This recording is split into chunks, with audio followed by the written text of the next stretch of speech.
21st Precinct, Sergeant Lyons. Who's shot? Well, where is this? Wait a minute, don't talk so fast now. That's 1487, is that right? Yeah. In the restroom? You are in the muster room at the 21st Precinct, the nerve center. A call is coming through. You will follow the action taken pursuant to that call from this minute until the final report is written in the 124 room at the 21st Precinct. All right, I'll send the officers right over there. Yeah, right away. You just wait there, show them where it is. Yeah. Just wait right there. Okay. 21st Precinct. It's just lines on a map of the city of New York. Most of the 173,000 people wedged into the 9/10 of a square mile between Fifth Avenue and the East River wouldn't know if you asked them if they lived or worked in the 21st. Whether they know it or not, the security of their homes, their persons, and their property is the job of the men of the 21st Precinct. The 21st, 160 patrolmen, 11 sergeants, and 4 lieutenants, of whom I'm the boss. My name is Croman, Vincent P. Croman. I'm captain in command of the 21st Precinct. I was doing night duty, 4 p.m. to 8 a.m. It had been raining hard when I came on the job, and it continued to rain throughout the night. After I turned out the platoon for the 12 to 8 tour at midnight, I went on patrol of the precinct in sector car number 3. I returned to the station house at 3:30 a.m. to read and sign reports and communications. I caught up generally with the voluminous paperwork that plagues commanding officers. Because he is on the job more than 16 consecutive hours when he works night duty, it is both permitted and recommended that the precinct commander get some rest during the early hours of the morning, if conditions permit. So, shortly after 4 a.m., I went to sleep on the couch in my office with instructions to the desk officer, Lieutenant Snyder, that I be awakened in time to turn out the platoon for the day tour.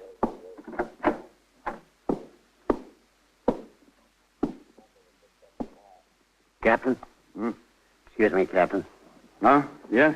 I'm sorry. Oh, what is it, Sergeant? We've got a homicide. Oh? Where? 1487 Lexington, a restaurant. The pastry chef. You know, the baker. He was shot twice. The car on the way here for me? Yes, sir. I put out a call. It'll be here for you in a minute. Okay. What time is it, Sergeant? 5:25. How was it? Robbery? Could be. It's still raining? Yes, sir. You'd better take your raincoat.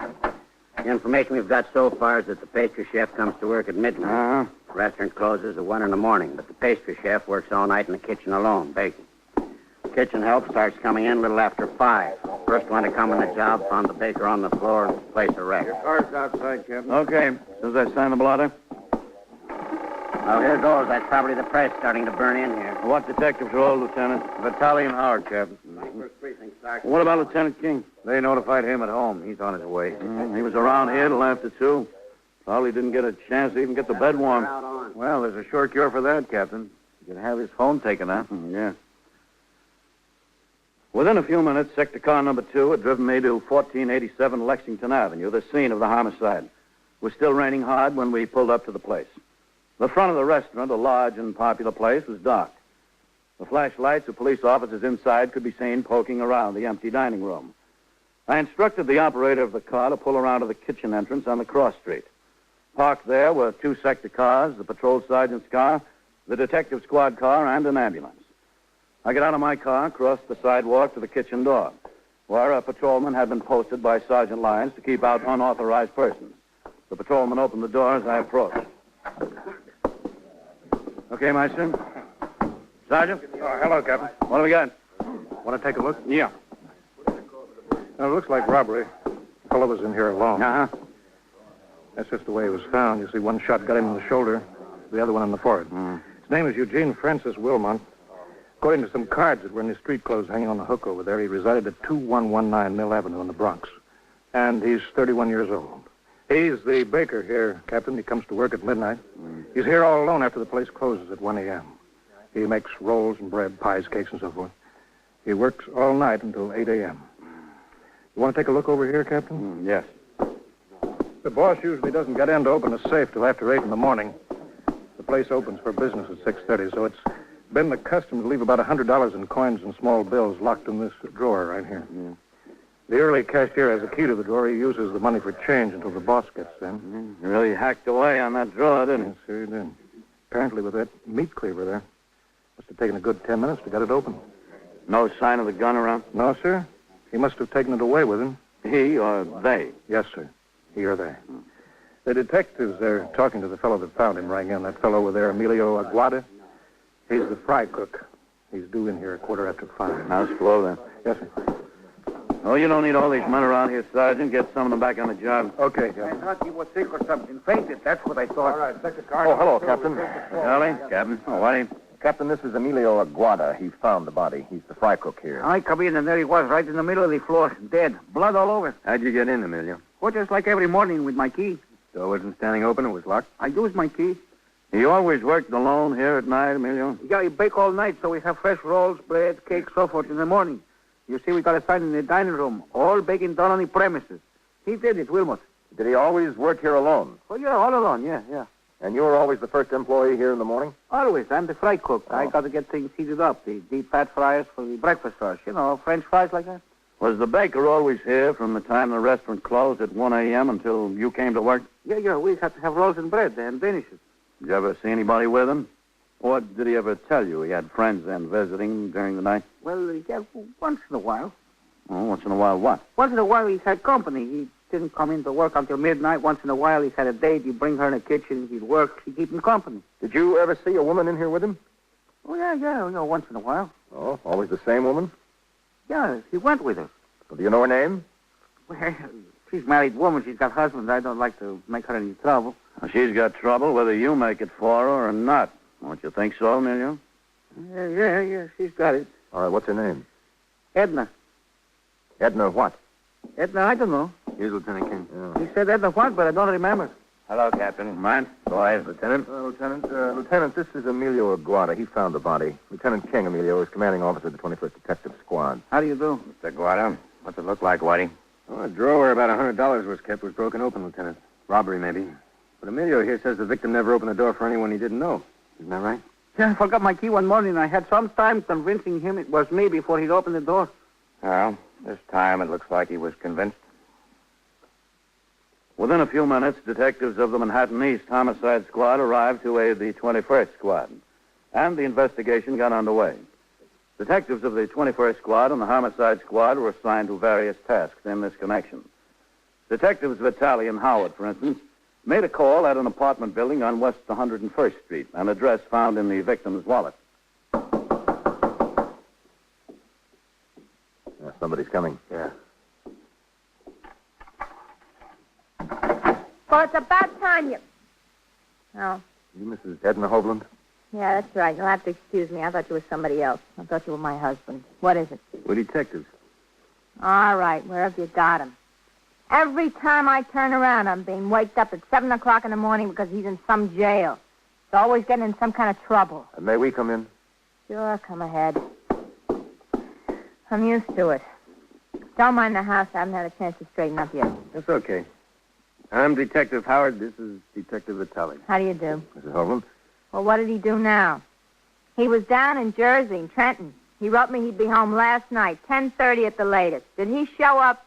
I ask you, did he show up? He did not. Never seen a man like him. It's a wonder I stuck with him this long. I've been wanting to leave him and wanting to leave him, but I stuck like a fool. What's he in for now? Well, we don't have your husband, Mrs. Hovland. You don't? No, we don't. Well, what do you want, then? You know a man named Eugene Francis Wilmot? Sure, Gene. I know Gene. Is he in trouble? What did he do? He's never been in trouble before. He's dead. Gene? You're kidding. Well, I wish I was. Oh, no. That's awful. When did it happen? I only saw him yesterday afternoon. Sometime during the night. You mean he just died? What from? No, he didn't just die. He was shot. Shot? He was alone in the kitchen of the restaurant. Somebody came in there. Do you mind if I sit down? This is some news. No, go right ahead. Oh, you never met a sweeter guy in all your life. You never met a sweeter guy. Who did it? That's what we're trying to find out. How long have you known Gene? Oh, I don't know. 3, 4, 5 months, something like that. I was thinking of marrying him. You're married already, aren't you? Married? You don't call this married, do you? That husband of mine.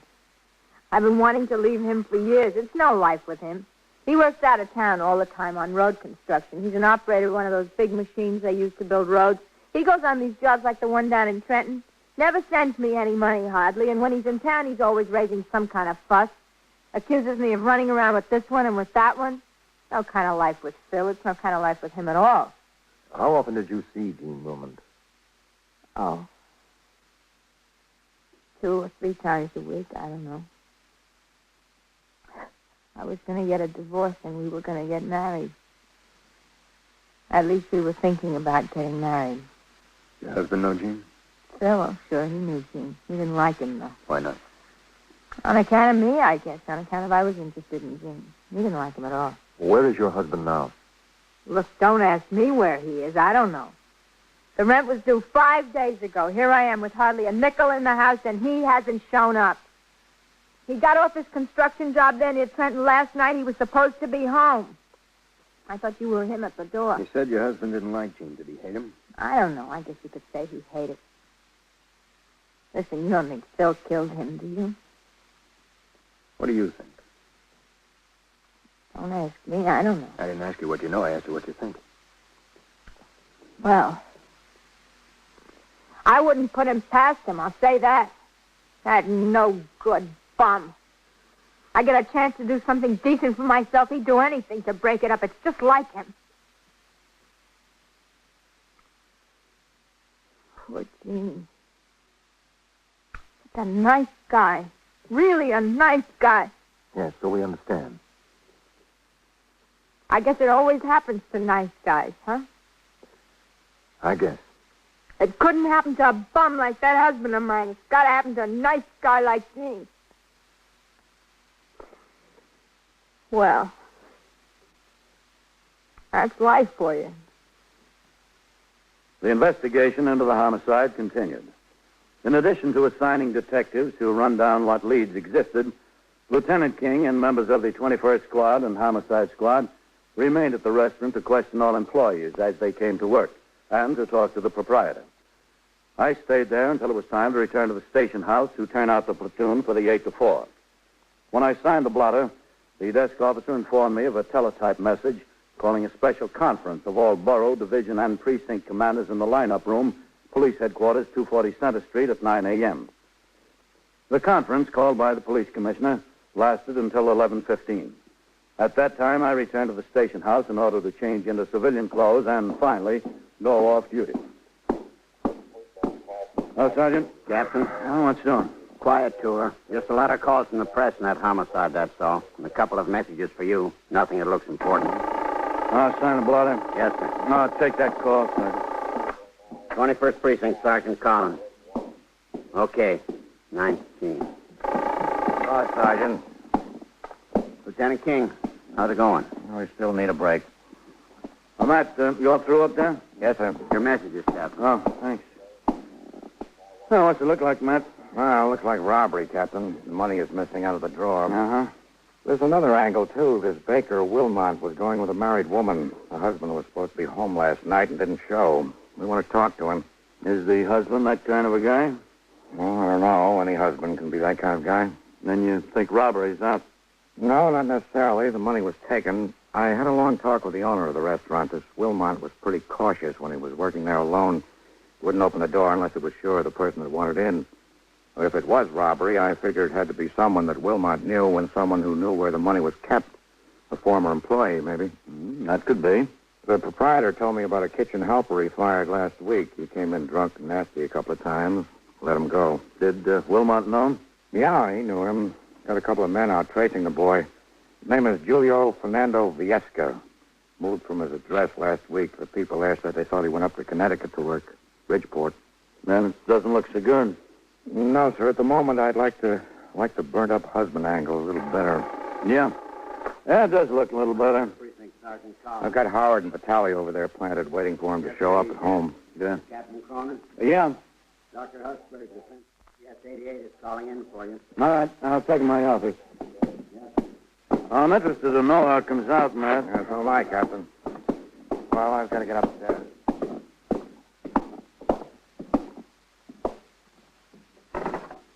21st Precinct, Captain Cronin. Ah, yes, Dr. Hutchberg. Oh? Uh-huh. Well, I was supposed to go off duty at 8 this morning, but, no, we had a homicide break. See. Yeah. I'll be back on the job 8 o'clock tomorrow morning. Will it keep till then? Uh-huh. All right, Doctor. Sure. Sure, I'll stay around, meet you here. Well, look, could you make it before 1:30? Oh. All right. All right, goodbye, Dr. Hutchberg.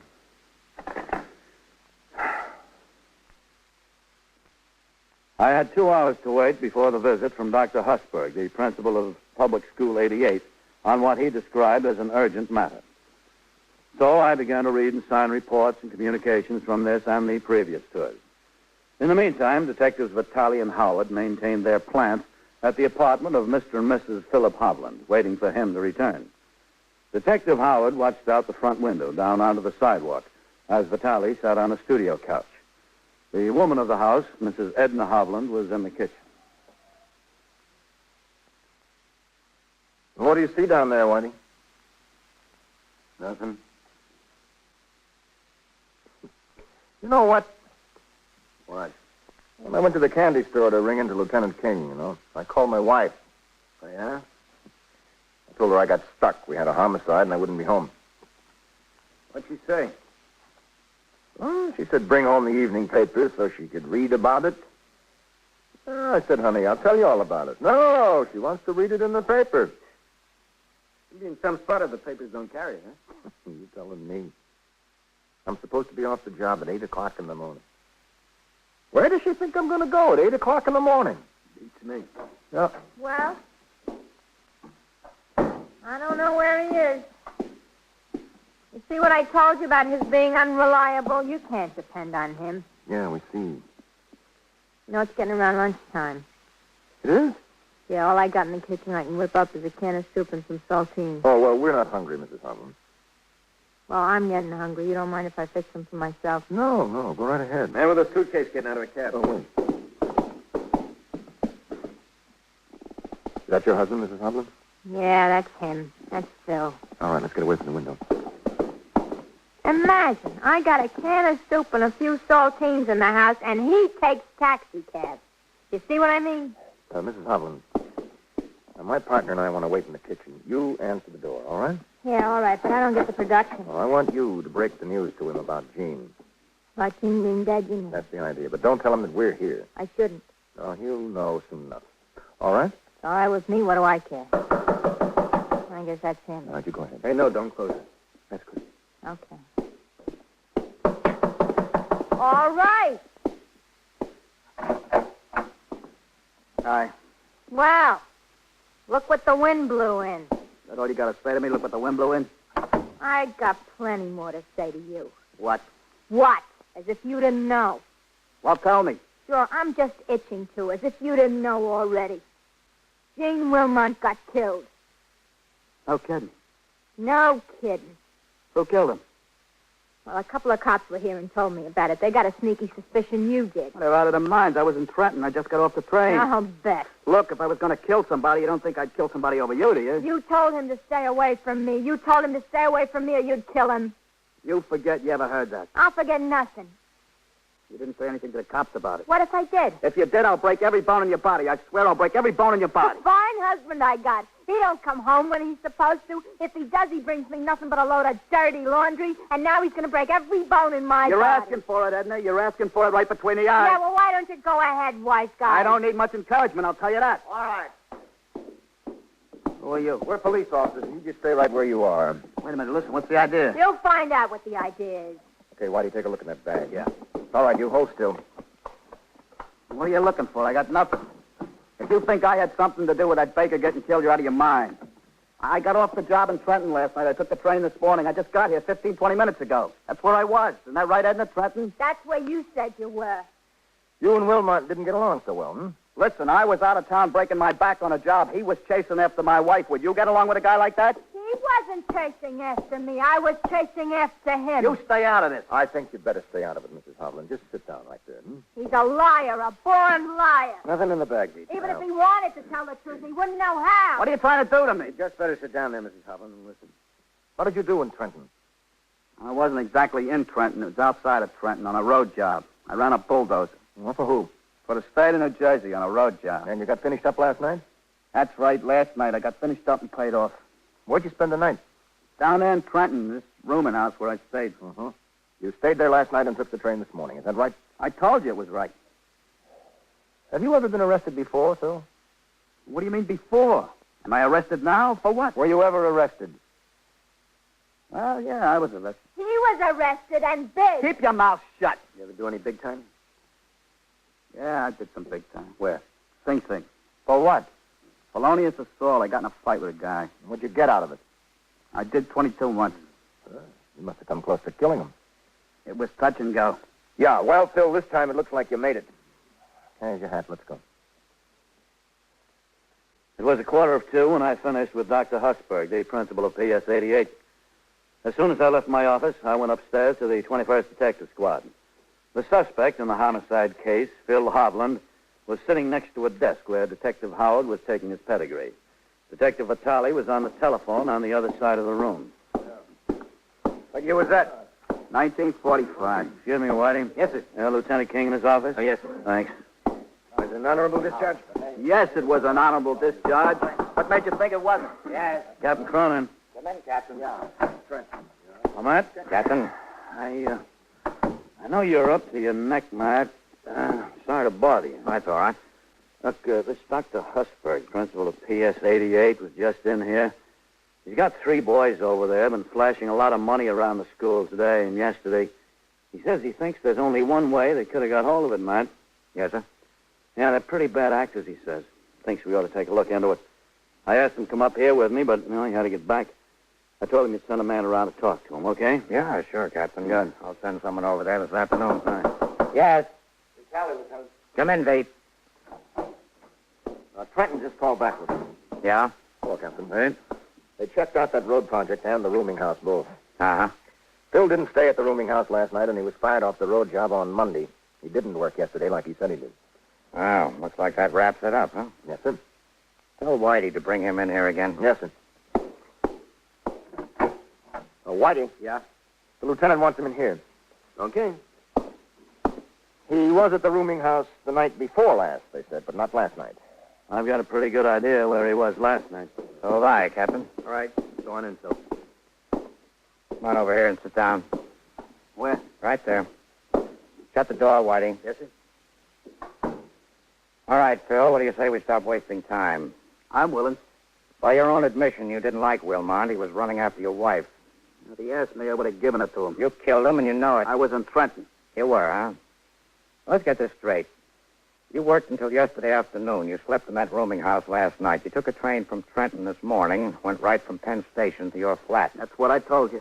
You've been telling us nothing but lies. You were in New York. You went to that restaurant, knocked on the door. Wilmont knew you and let you in. When you got in there, you shot him. You broke open that drawer to make it look That's good. not so. I've got that, Lieutenant. I was in Trenton. That's where I was. 21st Squad, Detective Vitale.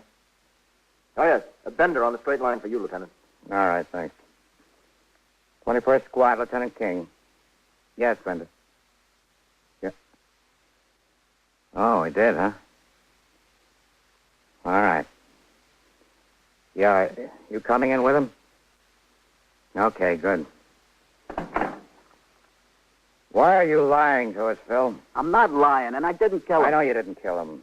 That was one of my detectives on the phone. I got the man who did. Who was it, Matt? The kitchen worker? Yes, sir. They found him in a flat on 124th Street. He had the gun there and the money he took. He made an admission. Well, how do you like that? I told you I didn't do it. How many times do I have to tell you? Why did you have to lie about where you were? This is no spot to lie if you want to get straightened out. If you were in New York, you should have said so. I wasn't in New York. I was in Trenton. In jail. Oh? Yeah, I got a little drunk the day before yesterday afternoon. I got in a fight with a guy. I wound up in a can. I didn't want to say anything about it because I still owe a little short time from that bid I did. Getting in jail down there could have got my parole revoked. You're not going to say anything about it, are you? Well, if I do, you'll hear about it from your parole officer. Can I go? Yeah, go ahead. Well, so long. I'll see you. Leave it open. Yeah. Here. Captain, did you ever see anything that looks so good, blow so high, so fast? No, but one killer's as good as another, isn't he? Yes, sir. Well, do you want me for anything else, Lieutenant? I'm carrying a pocket full of squeals. Yeah, Pete, take a ride over to PS 88 and talk to the principal. He's got 3 boys he's kind of worried about. Yes, sir. Right away. So long, Captain. Reed? Kitchen worker. I had it pegged the other way. I had it pegged on the husband for sure. You did? Yes, sir. Well, that's what I got for trying to share Shayla femme. 21st Precinct, Sergeant Collins. What do you mean he's missing? Missing from where? And so it goes. Around the clock, through the week, every day, every year. A police precinct in the city of New York is a flesh and blood merry-go-round. Anyone can catch the brass ring, or the brass ring can catch anyone. 21st Precinct, a factual account of the way the police work in the world's largest city, is presented with the official cooperation of the Patrolmen's Benevolent Association, an organization of more than 20,000 members of the Police Department, City of New York. James Gregory in the role of Captain Cronin, Ken Lynch as Lieutenant King. Featured in tonight's cast were Jack Orison, Louis Van Ruten, Wendell Holmes, Joan Loring, John Sylvester, John Larkin, and Bill Lipton. 21st Precinct is written and produced by Stanley Niss. Art Hanna speaking.